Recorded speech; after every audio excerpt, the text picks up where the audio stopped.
চন্দ্রকোনার জারা জমিদার বাড়ির 226তম দুর্গাপুজো। রাজা রামমোহন রায়, ঈশ্বরচন্দ্র বিদ্যাসাগর ও মহানায়ক উত্তম কুমারের স্মৃতি বিজড়িত চন্দ্রকোনার জারা জমিদার পরিবার বদিষ্ণু পরিবার হিসেবে আজও পরিচিত।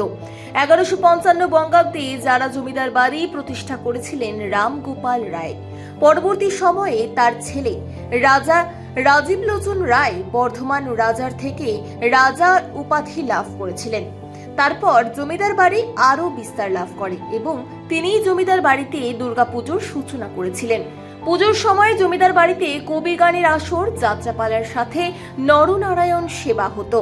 রূপোর পালকিতে করে গ্রামের একটি পুকুরে শোভাযাত্রা করে নবপত্রিকা স্নান হতো। এখনো জমিদার বাড়িতে সমস্ত রীতিনীতি মেনে পুজো হয়। বৈষ্ণব মতে পুজো হওয়ার কোনো বলি হয় না। বর্তমানে জমিদারি নেই, শুধু রয়ে গেছে জমিদার বাড়ির ভগ্ন প্রাসাদ। জমিদার বাড়ির 21টি পরিবার কর্মসূত্রে বাইরে থাকলেও পুজোর সময় সবাই একত্রিত হয়। এবছর জারা জমিদার বাড়ির দুর্গাপুজো আনুমানিক 226তম বর্ষে পদার্পণ করবে। জমিদার বাড়ির মহিলারাই একমাত্র মায়ের ভোগ রান্নার অধিকার পায়। আগে কিরকম পুজো ছিল দেখেছিলেন বা শুনেছেন, এখন কিরকম পুজোর কতটা পরিবর্তন হয়েছে? আমরা আসার পর থেকে অবধি আমরা তেমন কোনো পরিবর্তন দেখছি না। বড় মায়েদের কাছে যেটা শুনেছি, আগে হয়তো 4টা 12টা করে হতো, এরকম কিন্তু আগে পুজো যেভাবে যে প্রাচীন পুজো মেনে পুজো হয় সে একইভাবে আমাদের পুজো একইভাবে হয়ে আসছে, আমরা দেখে আসছি। মহিলাদের কি ভূমিকা পুজোর? এখানে তো পুজো মানেই তো মহিলাদের ভূমিকাটা বেশি থাকে।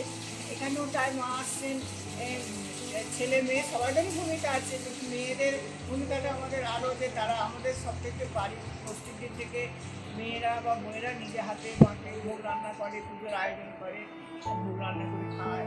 এবং সপ্তমীর দিনে আমাদের এখানে সামনে একটি পুকুর আছে, ওখান থেকে আমাদের পত্রিকা আছে, আমাদের বড় আর সিংহাসনে করে মাকে বসিয়ে ছেলেরা মেয়েরা বউয়েরা ছেলেরা সব মাকে হাতে করে নিয়ে সেখান থেকে প্রস্তুত করে সংরক্ষণী দিয়ে মেয়েরা আনন্দ সহকারে মাকে এনে বরণ করে মাটির ঘরে তোলা হয়।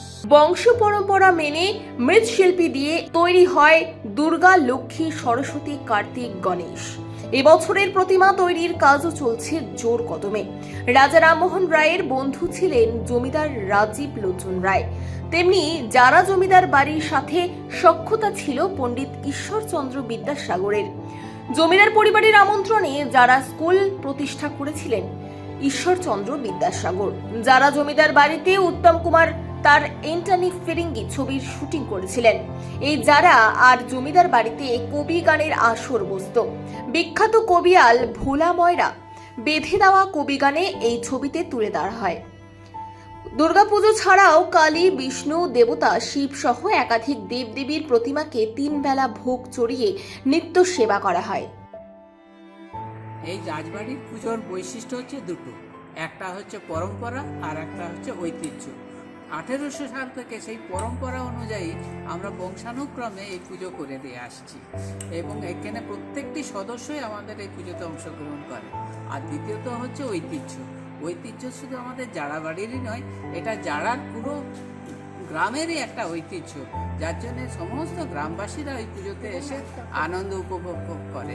আর এটা যেহেতু একটা আদিবাসী অধ্যুষিত গ্রাম, তো আদিবাসী সাঁওতাল মেয়েরাও আর ছেলেরাও মাদল ধামসা বাজে এরা এখানে নাচ গান করে আমাদের পুজোতে উৎসবে আনন্দ উপভোগ করে। পুজোর যে সূচনা কিভাবে হয়েছিল বা কে করেছিল? এটা শুরু হয়েছিল রাজা রাজীব লোচন রায় একটা শুরু করেছিলেন এবং তৎকালীন ওনার যে বিশিষ্ট ব্যক্তিগণ তারাও কিন্তু এই সময় এই পুজোতে অংশগ্রহণ করেছিল।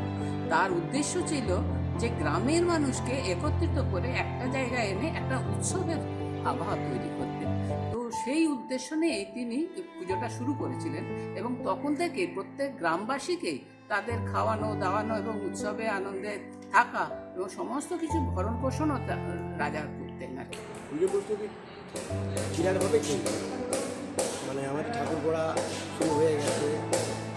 আমাদের যে সমস্ত পুজোতে জিনিসপত্র লাগে সেগুলো কেনাকাটা চলছে, প্যান্ডেল হচ্ছে, মেরামত যেসব জায়গা মেরামত করার দরকার সে মেরামত করা হচ্ছে। হ্যাঁ, সব দিকেই বিশালভাবে আয়োজন করছে।